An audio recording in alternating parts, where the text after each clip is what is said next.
Hello dear student. आज हम 10th class का आपका जो पहला लेसन है वो ख़त्म हो चुका है और आपका जो 10 तारीख को यूटी होगा उसके अंदर हमने उसी लेसन से ही क्वेश्चन बनाए हैं, उनसे ही क्वेश्चन आएंगे। और आपको पहला लेसन आपकी जो एनसीईआरटी बुक है उसको आप पढ़ लें और उसको समझ लें। उसमें अगर आपको कोई डाउट होता है तो आप वो पूछ भी सकते हैं। इसके साथ साथ आप अपनी नोटबुक भी तैयार कर लें। आज हम आपका दूसरा लेसन स्टार्ट करेंगे, भारत में राष्ट्रवाद। अब से पहले आपको एक चीज़ और समझा दें जो पहले भी बताई है, आज थोड़ा उसके बारे में थोड़ा बता देते हैं। आपकी जो एसएसटी की बुक है उसका नाम है भारत और समकालीन विश्व। मतलब जो चीज़ें विश्व में घटने लग रही है उसी दौरान भारत में क्या हो रहा है, इन दोनों चीज़ों को एक साथ एक ही समय में जिस तरह की घटना राष्ट्रीय स्तर पे और भारत के में जो घट रही है उन सबको जोड़ कर देखने का प्रयास किया गया है और उसी उन चीज़ों को हम इसमें पढ़ेंगे।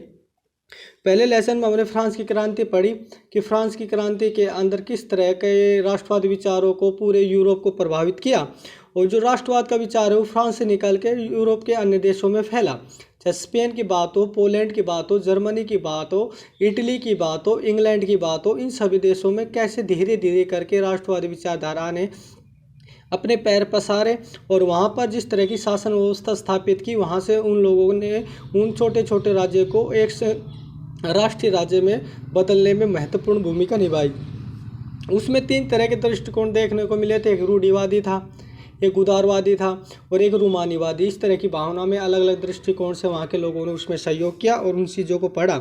अब बात करेंगे भारत में। भारत में राष्ट्रवाद जो पैदा हुआ वो एक अलग अलग दृष्टिकोण और अलग अलग तरह की परिस्थितियों के बारे में पढ़ेंगे। और ये वे दौर है जब महात्मा गांधी का उदय होता है। महात्मा गांधी भारत में राष्ट्रीय स्तर पर उभर के आते हैं। साथ साथ इसके अंदर एक चीज़ और देखने को मिलती है कि ये वह समय है जब भारत अंग्रेज़ों का गुलाम है। लगभग 150 साल की गुलामी हो चुकी है और जब राष्ट्रवाद का विचार भारत में निकल के आता है तो उसमें महत्वपूर्ण भूमिका मध्यम वर्ग की रहती है। और मध्यम वर्ग ने जब नेतृत्व किया और विशेष तौर पे राष्ट्रीय स्तर के नेताओं में, आज उसमें प्रमुख व्यक्ति महात्मा गांधी है। तो भारत में राष्ट्रवाद का जो ये आपका लेसन है इसके अंदर महात्मा गांधी के बारे में पढ़ेंगे और उनके द्वारा चलाए गए 3 महत्वपूर्ण आंदोलन हैं। एक असहयोग आंदोलन, दूसरा है सविनय अवज्ञा आंदोलन, तीसरा है भारत छोड़ो आंदोलन।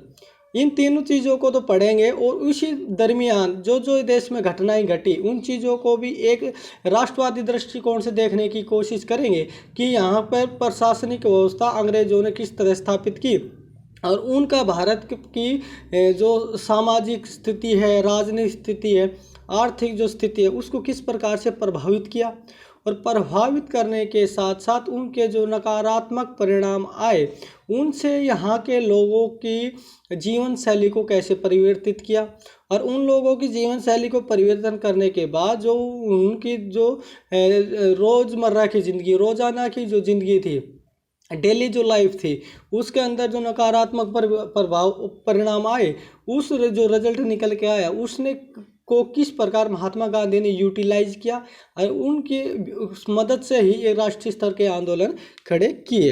वो चीज़ें आज के जो लेसन है इसमें पढ़ेंगे। जैसे कि आप देख चुके हैं कि यूरोप में आधुनिक राष्ट्रवाद के साथ ही राष्ट्रीय राज्यों का भी उदय हुआ। उनके बारे में लोगों की समझ बदलने लगी।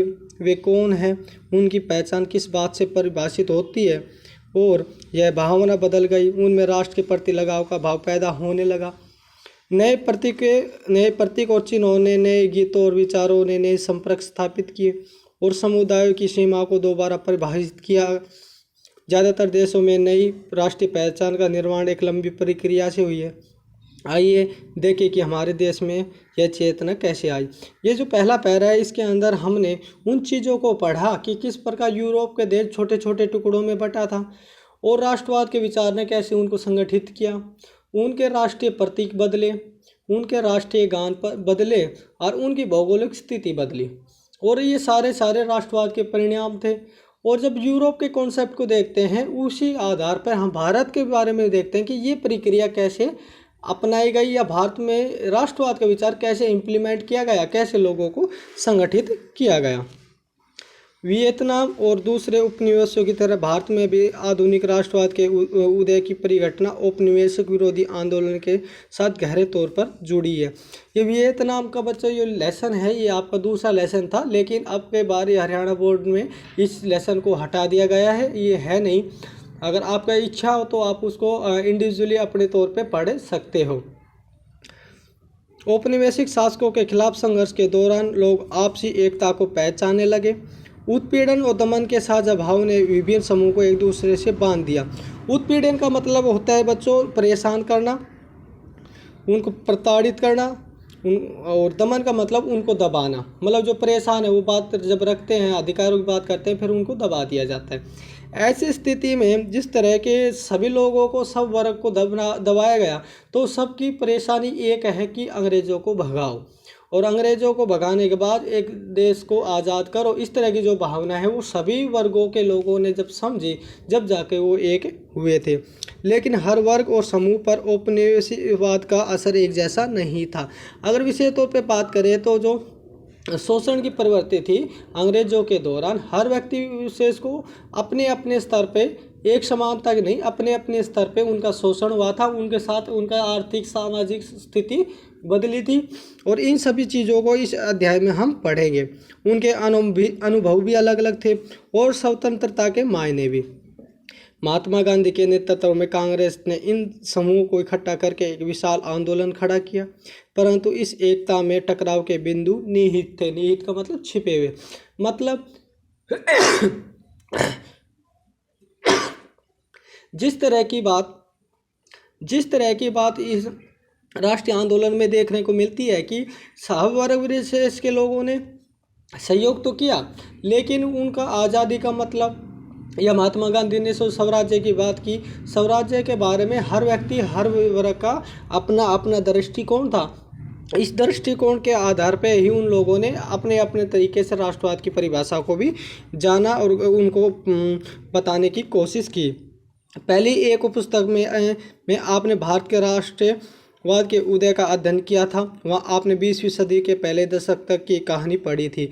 ये उस दौरान की बात कर रहे हैं जब महात्मा गांधी भारत में आए थे, और जब 9th क्लास है उसके लास्ट के जो चैप्टर हैं वो महात्मा गांधी से रिलेटेड है, उसके कुछ अंश आपने पढ़े हैं। उसके आगे के जो राष्ट्रीय स्तर के आंदोलन महात्मा गांधी कर रहे हैं वे चीज़ें इसमें हम पढ़ेंगे। इस अध्याय में हम 1920 के दशक के आगे अध्ययन करेंगे और असहयोग आंदोलन तथा सविनय अवज्ञा आंदोलन के बारे में पढ़ेंगे। हम यह देखेंगे कांग्रेस ने राष्ट्रीय आंदोलन को विकसित करने के लिए किस तरह के प्रयास किए, इन आंदोलन के विभिन्न सामूहिक समूह ने किस तरह हिस्सा लिया और किस तरह राष्ट्रवाद के लोगों को कल्पना को एक नई उड़ान दी। मतलब इस अध्ययन में हम देखेंगे कि जो खंडित भारत है, हर वर्ग का अपना शोषण होने लग रहा है। और जब भारत की आज़ादी की बात करते हैं तो बच्चे, जब भारत आज़ाद हुआ तो उस टाइम में भारत, जिस तरह का भारत हम देखने को आज देखते वर्तमान में, ऐसा नहीं था। भारत में राज्य रजवाड़े थे, भारत छोटे छोटे टुकड़ों में बटा था, जातिगत भेदभाव बहुत ज़्यादा था, एजुकेशन का स्तर कोई अच्छा नहीं था, और जो भारत में कुटीर उद्योग थे, स्वदेशी उद्योग थे, जो ग्रामीण उद्योग थे, उन सब चीज़ों को ख़त्म कर दिया गया था। तो इस तरह की प्रवृत्ति, इस तरह की व्यवस्थाएं जो भारत में थी, उन व्यवस्थाओं को देखते हुए यहाँ के राष्ट्रीय नेताओं ने और यहाँ के बुद्धिजीवी वर्ग ने, मध्यम वर्ग ने किस तरह की भूमिका निभाई और किस तरह से इस देश को इकट्ठा करने में एक महत्वपूर्ण भूमिका वो निभाते हैं, ये इस अध्याय का केंद्र बिंदु रहेगा। और इन सभी चीज़ों को अगर देखें तो महात्मा गांधी की इसमें महत्वपूर्ण योगदान है। और महात्मा गांधी के महत्वपूर्ण योगदान के साथ साथ जब महात्मा गांधी दक्षिण अफ्रीका से आते हैं तो यहाँ पर जिस तरह के उन्होंने क्षेत्रीय आंदोलन आरंभ के वर्षों में 3 अलग अलग आंदोलन किए, उसमें चंपारण आंदोलन का भी नाम ले सकते हो, खेड़ा आंदोलन भी गुजरात में किया और अहमदाबाद में एक और आंदोलन किया। ये 3 आंदोलन महात्मा गांधी के शुरुआती दौर में रहे दक्षिण अफ्रीका से आने के बाद। और जिस तरह की उन्होंने यहाँ के हालात देखे, उसके बाद उन्होंने गाँव-गाँव घूमकर अलग अलग तरह के लोगों से अलग अलग विचार जानते हुए एक राष्ट्रीय आंदोलन चलाने का प्रयास किया, जो कहीं ना कहीं राष्ट्रवादी विचारधारा को लोगों तक पहुँचाने में, उनको संगठित करने में महत्वपूर्ण भूमिका निभाता है। तो ये सारी चीज़ें हमारा अध्ययन का केंद्र रहेंगी। कल के अध्याय में हम महात्मा गांधी से आरंभ करके और उनके क्षेत्रीय आंदोलन से के दौरान जो भी चीज़ें हैं वे सब आगे पढ़ेंगे। आज के लिए बच्चों इतना ही। ये आपको थोड़ा इसमें इंट्रोडक्शन था कि इस लेसन में क्या हम पढ़ेंगे और किस तरह की स्थिति को जानेंगे जो राष्ट्रवाद को पैदा करने में महत्वपूर्ण भूमिका निभाती है। आज के लिए इतना ही, धन्यवाद।